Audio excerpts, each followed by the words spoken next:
So you just found a magical item that you absolutely have no idea what it is because you are used to letter errors that tell you everything about any single piece of item in game? Well, you've come to the right place. Here, today we talk about item identification, how to identify items in this era, and we also, if you stick around till the end, we add some very, very, very cool information about item identification.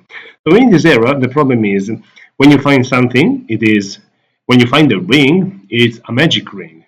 When you find a heli, it's a magic heli. When you find anything, it says magic, okay? If it is magic. If it's not magic, it doesn't tell anything, okay? It says a katana, but if it's a magic katana, it says a magic katana. And what you have to do is identify it. And how do you identify the item? There are two ways of identifying an item. The first being ID ones, the second being item identification. So let's talk about both of them. ID ones are always the best thing because they, first of all, they sell at your Moongate in case you don't have an ID wand, and they sell approximately about 20 gold pieces per charge. So you can purchase for 2k a one with like 100 charges on it. It's very handy. Because it's only a 1 second cooldown, because it's just the cooldown of the normal item use, and you can identify everything. You want to identify stuff you collect. If you have just started, you want to just identify everything because you will need everything. If you are established, you're still gonna have to identify stuff, but maybe you're not gonna identify everything. You're gonna go and identify something very specific. But let's say if you're a noob, you really have to identify everything because even a simple power katana or a simple I don't know silver heli might do the difference for you. Whereas when you're established, you really don't even loot anything that is not vanquishing or invulnerability. Once you're established, what you're gonna do is identify jewels in case they have invis or reflect. You're gonna identify rings in case they have teleport or invis. So those are the kind of stuff you want, and you only basically identify helis or katanas or Chris or Warford, the very top tier weapons. So let's talk about modifiers while we are here. In this era, you have modifiers as for silver doing double damage to undead, and that's the only modifier that you use for PvM. While everything else, you have modifiers for damage from ruin to vanquishing, ruin, might, force, power, vanquishing, adding +1, +3, +5, +7, +9 damage to monster. Half of that is to player, and it's on base modifier, or it's on base damage modifier on base damage. So you really in this era you really only look for vanquishing weapons. You have modifier to tactics from +5 to +25. Modifier to tactics is tricky because tactics is a percentage damage. So when you have modifier to tactics to a Chris that delivers low damage, it's less important that if that modifier was on a heli that delivers very high damage because the modifier is percentage, not a fixed amount like vanquishing. Whereas, for instance, a vanquishing heli, okay, is good, but a vanquishing katana is proportionally more powerful, okay, than a vanquishing heli because of the fixed number. Then we have modifier for archery, not applying tactics, but modifier a straight archery boost. So you can have 120 archery basically in this era if you have the supremely accurate bow or X bow or heavy hex bow. So you will hit more often. As for armors, you have from I believe it's defense, guarding, hardening. I can't remember the fourth one, and then you have invulnerability, fortification, invulnerability. I don't understand. I don't know the armor rating bonus, but well, you really look after anything that is fortification or invulnerability. And bear in mind that here armor is not very much needed. Here you need invulnerability plate, invulnerability chainmail, invulnerability leather. I mean, nobody is using leather. If you're a mage, you're not using any armor. If you're a dexter, you're gonna have chainmail or ringmail or plate mail. So yeah, that's the point. One thing that I wanted to add about this modifier is that remember, GM crafted stuff are more or less between might and force regarding weapons, and are more or less between guarding and hardening for armor. So you really only wanna look for fortification, invulnerability, or vanquishing. Okay, where to find ID ones? ID ones are best found on leeches. So if you farm leeches, you're gonna end up with a lot of ID ones. Leeches are found at new leeches, or are found at the seat, or are found at graveyards also. Yeah, there's basically anywhere you can find leeches. But those are the best. Okay, even leech lords, I believe. Even leech lords are dropping ID ones every now and then. But now we can also I want you also to talk about item identification, because if you don't want to use ID ones for some reason, there is the skill item identification, which is if you made it till here, now you're gonna hear something interesting that maybe you didn't know. So congratulations if you made it till here. Item identification.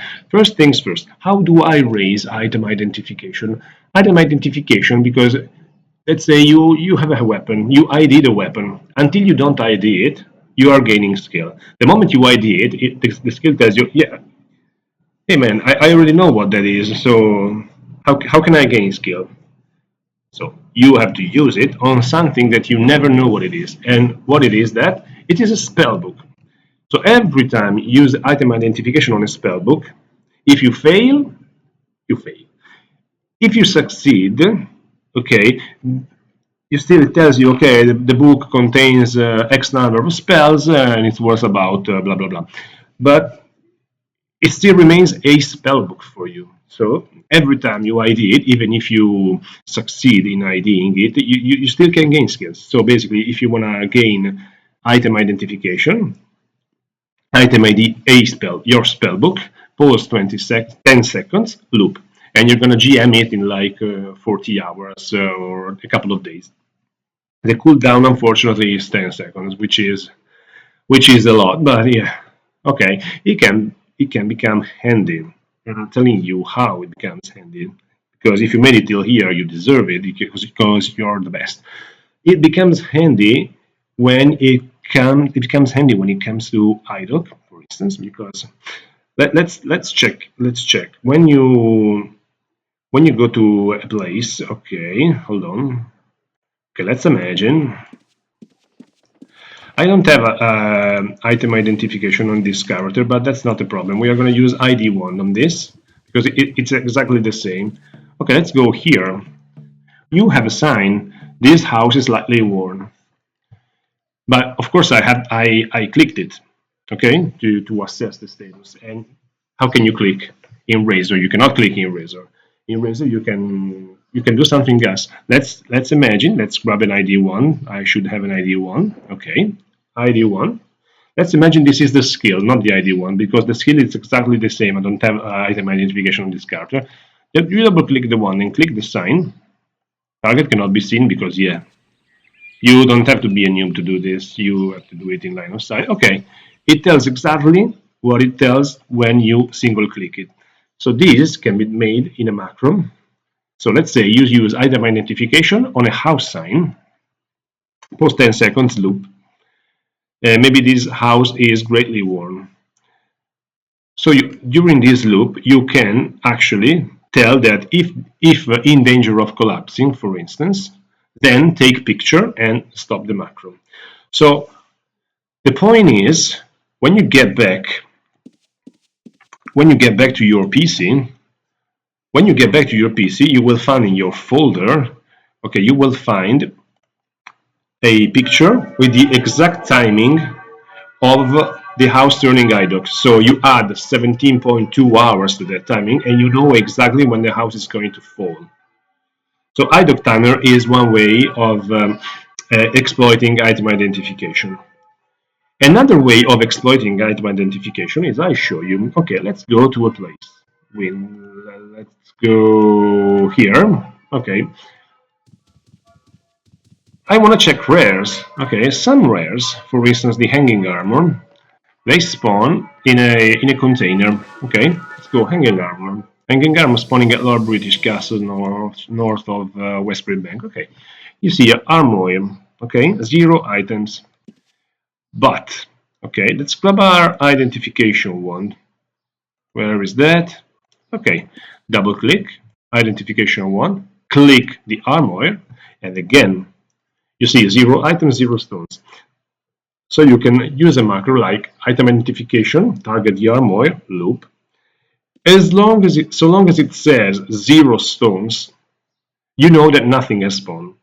But if it tells you something different, it means that the hanging armor inside this armor has spawned. Okay. So what can you do? If you have a macro, you can pick it, and if you don't have a macro, well, at least you take the timer, so you know when it's spawned, and the next time if you don't get it, you at least you have the right timer, or you can use this information like you want. You can also have a guild chat saying hanging armor spawn and relay that information to your other guildmates. Maybe somebody of your guild is online and they come here and they grab the hanging armor. You can also do this on anything else, for instance, chests. Okay, let's imagine you go to Shame Island. Okay, Shame Island has a chest. Okay, let's say you wanna see if somebody is lockpicking. Okay, how do you do that? Okay, lockpickers do it in stealth mode, so basically you don't even see them lockpicking.